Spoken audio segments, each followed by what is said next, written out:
The man filled a wine bottle with high-end red wine, put the superior meat sauce into a fish can, and replaced the packaging of the Brazilian ham with the promotional packaging from the supermarket. Just as he was imagining a happy time, suddenly there came the sound of the door opening. He quickly jumped onto the sofa and took off all his branded clothes. When his wife entered the room, Jack was already sitting on the sofa naked, having hidden that set of branded clothes under the sofa. Seeing that he had nothing to do all day long, his wife introduced him to work as a stocker in the supermarket. In order not to reveal the fact that he was worth tens of millions, Jack had no choice but to reluctantly agree. In fact, Jack was originally a lazy poor guy. His wife disliked his lack of ability and filed for divorce, but there was still a 3-month cooling-off period before the divorce. He had intended to have a meal with his wife to ease their relationship, but his wife just walked away without looking back. So, the frustrated Jack used the few dollars he had left to buy a lottery ticket on the street. Unexpectedly, when he woke up, he found that he had won $25 million.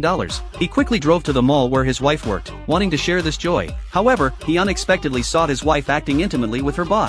Jack felt like a clown and decisively left to claim the prize. The bank manager told him that in the event of a divorce, half of his money would be divided up. The only way at present was not to tell his wife before the formal divorce. Just as Jack was hesitating, coincidentally, his wife came to discuss a contract together with her boss. Looking at the two of them walking side by side, Jack felt extremely angry. He glanced at the car they had just parked and directly picked up a pot of flowers and smashed it onto the car. Still not satisfied, Jack scratched the car body with his key and finally took out a knife to deflate the tires. Just as he was looking at his masterpiece proudly, he turned around and found that an old couple was looking at him with a puzzled expression. It turned out that he had smashed the wrong car. Fortunately, he had enough money to pay for the damages now. In the following days, Jack worked part-time in the supermarket introduced by his wife during the day and enjoyed the life of the wealthy in a 5-star hotel at night. The next morning, he would have his driver send him to work. On the way, the car stopped at a gas station to refuel. Unexpectedly, it happened to be his good friend on duty. Jack was immediately frightened and started thinking about how to lie in his head. But after he greeted his friend several times, he found that the other party didn't seem to see him at all. It turned out that the windows of luxury cars were all anti-peeping.